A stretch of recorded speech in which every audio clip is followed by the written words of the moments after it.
3, 2, 1, talk to me.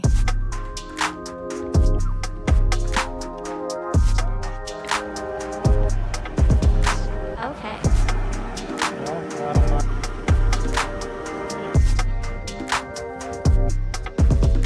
Talk to me.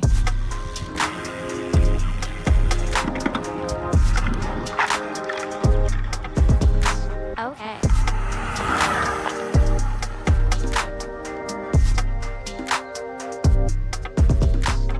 Hi guys, Ronnie here with Janos again. Welcome to today's video.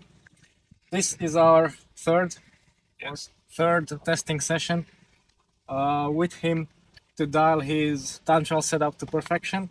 This time we have also upgraded the front end to the latest Ascalon Aero bar from Aerocoach, mainly because this gives us more adjustability to dial in the position, and also because it's a lot more comfortable for him to put the power out and a lot more stable. So that's the main difference that we'll have for today, and that is also what we will focus on with today's tests. The rest of the setup is pretty much dialed already as it is, since it's our third session together, so we're hoping for the best, for the lowest CDA possible. We have slightly windy but relatively constant conditions today, nice hot weather, so it should be a good time to seal the setup and the position, and then just make the final preparations for the Nationals. Don't give me this. Don't give me lip. That's what you get when you act a fool. Just one of these days, you're gonna get paid. Better watch your back. It's gonna get personal. Very nice.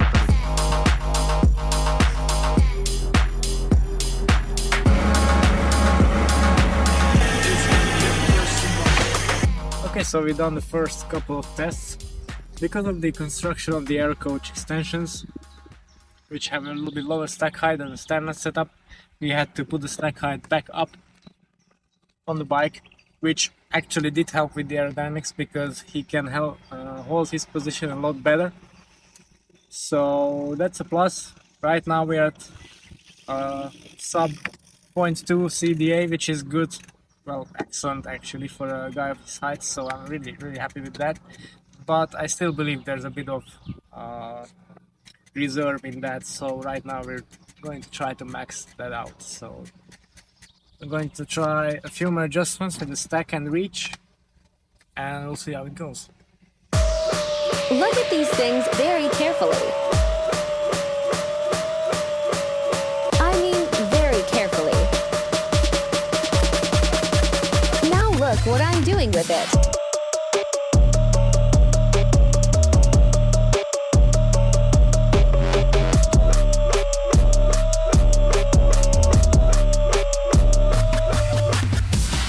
Okay, so the next change we have done is that we have exchanged the 15-degree Aerocoach angled spacers to the 20-degree version to get a bit more rise in the aero bar, which proved to be slightly faster, so we saved 0.02 meters squared from the CDA. And now what I have tried is that I've used the innermost mounting point for the extensions on the Hanzo to try to get a bit more of a narrow position. This actually didn't affect the position of the armrest too much because it's already quite narrow, but I really just want to see how it performs with the smaller frontal area. That should probably help if it's sustainable and comfortable for him, of course. So that's the next thing we're going to try. And then we have basically also maxed out the reach adjustment of this bar, but there's still some room in the UCI regulations, so in the future we might also try to manufacture a set of longer risers for here. And yeah, I think the final step for this test will be just to fine-tune the stack height for this position, if this proves to be faster, of course. And yeah, then it's just all about the stack. One slight complication with this particular frame is that as you're increasing the stack, you're also decreasing the reach, as basically this is angled with the steer tube, so that's slightly annoying, but it makes for easy adjustments. So yeah, it's a bit of a compromise, but we'll see how it goes. Okay, so we have tried the narrower position, but unfortunately this didn't perform better than what we had before, so we'll go back to that. The middle position with the aero bar, and then what is left now is to fine-tune the stack. My goal is to raise it as much as possible without losing too much aero, so it can put out the power comfortably, because we need to remember that it's going to be a long time trial. You know, it's 40 kilometers more or less, so even at high speed that's around 50 minutes. Also in the middle of the summer, you know, that's a really tough effort, so we want to make a good compromise on that. But since we're already hitting sub 0.2 CDAs, I'm already very happy with that, because that's for his height class, that's world class basically. So really happy. Obviously the Hanzo is a fast bike in these larger sizes. In the smaller sizes it doesn't perform as well. So yeah, I believe we have a good setup, and he definitely has the power, so I'm really looking forward to seeing the result of all this work. I don't like you.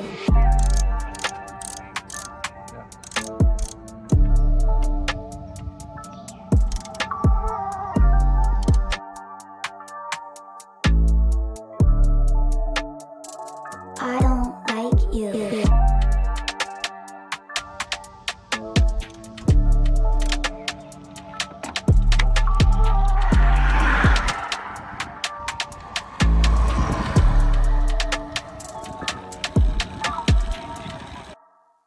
Okay, so now we have concluded our test for today. As you can see, we have tried many different stack height positions with the rest unchanged.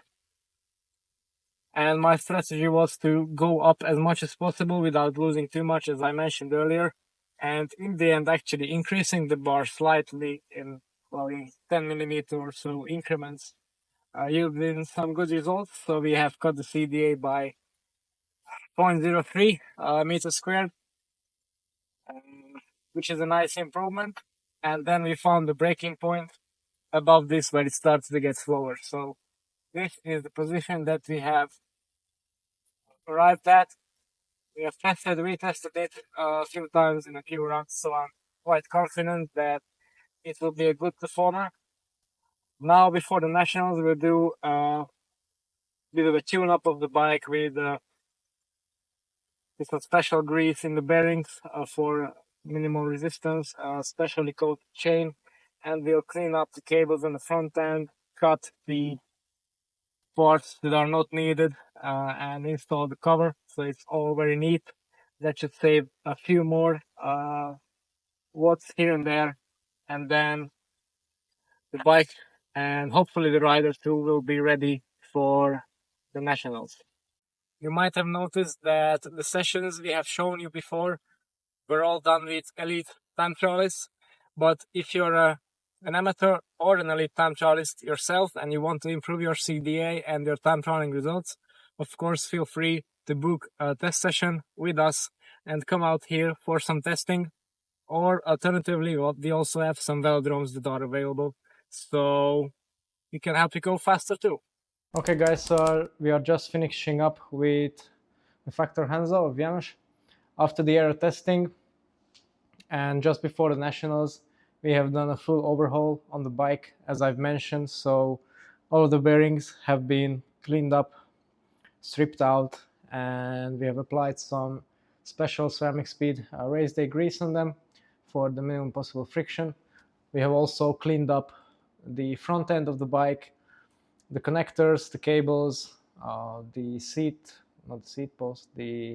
fork steerer has been cut, so everything has been tidied up on the front. We have also fitted a special ice friction chain, again for the lowest possible friction for race day, and that makes the bike ready to race as it sits right now, except of course the water bottle cage, which will be removed. And as a precaution, I've also checked the measurements for the UCI rules, and everything is just fine. So I think it turned out to be a very good looking bike, very fast indeed. We got some good numbers in testing. So let me know if you like this setup. And now it's all up to him. We'll watch him on Wednesday at the race, and let's all wish him good luck. So hopefully he can get the title back. Hi guys, so it's the morning of the Hungarian time trial. Unfortunately, we had a bit of a technical issue with the voice in this part of the recording from today, so I had to re-narrate this. But the main point is that as I'm not starting in my own Slovakian nationals, I've decided to go out to Debrecen, Hungary, Bocskajkert, to provide technical support for the riders that I've been working with in their preparation for this race. So that's namely Janos Pelikan, who I'm sure you have seen on the channel already. We've done a huge amount of work with him in aero testing and bike optimization, fitting and pacing strategies, etc. Then also Eric Vetter from Polti Cometa, so he's a pro rider that I've been able to help out with the bike setup, a bit of aero testing, and yeah, we worked in the past and have 2 national titles together in this race already in 2021 and 22, I think. And then finally it's Barnabas Peak from Adria Mobil, Slovenian continental team, who I've also been working with since 2021 with his position and time trialing. So I have to say I have few horses in the race, but of course we work most with Janos, so that's where I have the biggest responsibility. And yeah, I hope that everything goes well today for him and for all the rest of the guys, of course. The man to beat, no doubt, will be Attila Walter from Jumbo Visma, last year's champion in both the road race and the time trial, and of course an extremely strong world-class rider. However, I'm counting a bit on the fact that he's been racing the Giro and I think the Tour de Suisse recently, so he surely has a lot of fatigue accumulated in his legs, which could play into our hands a little bit. Just like the course, well, that is a very, very simple out and back course with 2 rounds for the elite riders, so 38 kilometers in total. Pan flat, basically, apart from one little kicker, quite exposed, so wind will play a big part. And on this particular day, the heat as well. It's just 10 a.m. at the moment, and it's 31 degrees already, with forecast going up to 35, 36. So yeah, on that type of course, it will be quite a scorcher, to be honest. However, the temperatures might not reach their maximums by the time the riders are scheduled to start at 1 p.m. Yeah, I not usually in this role, so I'm actually a bit more stressed than usual.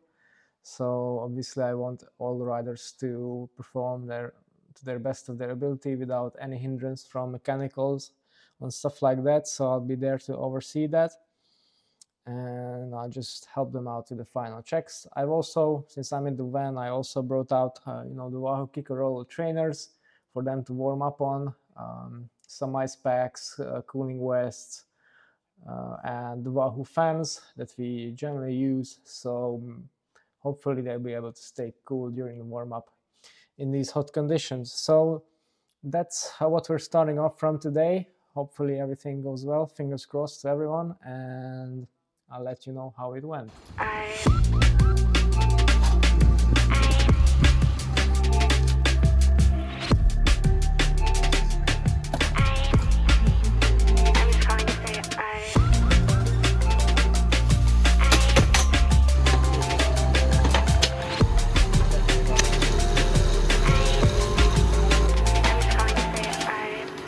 The nationals in most of the countries are now over, and I'm pretty sure you have seen the results already regarding the proceedings in Hungary.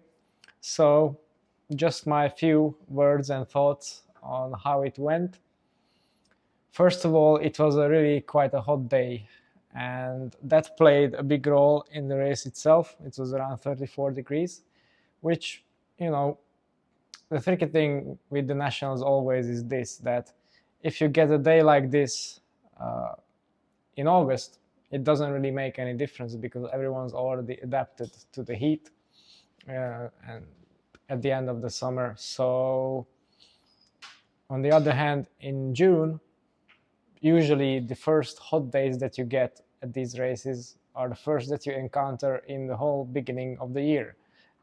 So adaptation is quite tricky, and if you don't put a lot of effort in that, as I've learned in my preparations over the past few years, it plays a big role. I have won my own Nationals TT in 2021, and that was the hottest one because I would say there's a big chance that I was the best prepared for that. It's just a big factor that you can't ignore nowadays. And this was also my first time visiting the Hungarian Elite Nationals, and the course actually there, it's quite iconic now, I would say, or notorious in this fact. It's basically out there in the middle of the field with no shade whatsoever. That same thing is true for the course and for the parking and all the areas. You know, there's no hills, no trees, basically anywhere nearby. So it's really quite exposed, and you get a lot of tarmac, you know, from the road, and also you got the barriers on the side. So it's just it's like sitting in an oven basically. So if you're not prepared for the heat and you get a day like that, it's game over for you. And that's basically what happened. Another thing that just exacerbated the problem is that there was an accident, not even in the race itself, but the rider was warming up and hit a parking car in the Aero position. Kind of I would say, an unfortunate mistake, because they had around 3-4 kilometers of road closed up just for warming up, and for some reason he went through the place where the cars were parking. So anyway, things like that happen, unfortunately, and this delayed the race by 2 hours compared to the original start. So the riders were just, including me, there was just sitting out there in the sun. So that doesn't help either, obviously. It skews all your plans, you know, regarding your nutrition, your cooling, your warm-up, etc. One of my riders was warming up twice because he was the one at the start line when the accident happened. So yeah, that's you know, not ideal at all. So talking about the elite results themselves, so this year, as you have seen, we put a lot of effort in with Janos, with all the aero testing, with all the bike setup, etc. And actually before the race he did an excellent test run on this very same course, where he averaged almost 52 km per hour for the duration and beat the course record by almost a minute and a half. So I just told him that, you know, he has all the numbers, he has all the chance in the world to win the thing. And that's actually, if you look at it, that's a world-class performance, 58 km per hour for 40 kilometers. As I was saying, with the power that he has and the position that he now has with the bike setup that we've optimized for him, Janos has potential for doing basically world-class time trial performances, and the test just confirmed that. On the day, however, it didn't go as great. As I said, the heat played a big role, and he still did a good race, no mention about that. He dropped the power obviously in the second half by around, well, almost 10%. So in the end, the time that he set in the race was almost 2 minutes slower than what he had done in the test, but the conditions were also a bit worse. So yeah, there was a lot more wind on race day. But I think, well, he was obviously quite disappointed with that, but you know, it's a process. He hasn't been training at pro level for I think 2 or 3 years now. he wasn't that adapted. So yeah, I think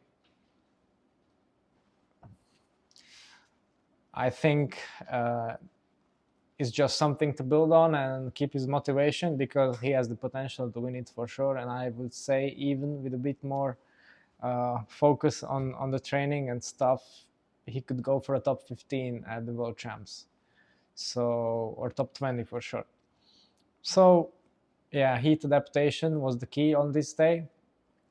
The other riders that we've been working with, so Eric from Cometa, he came fourth.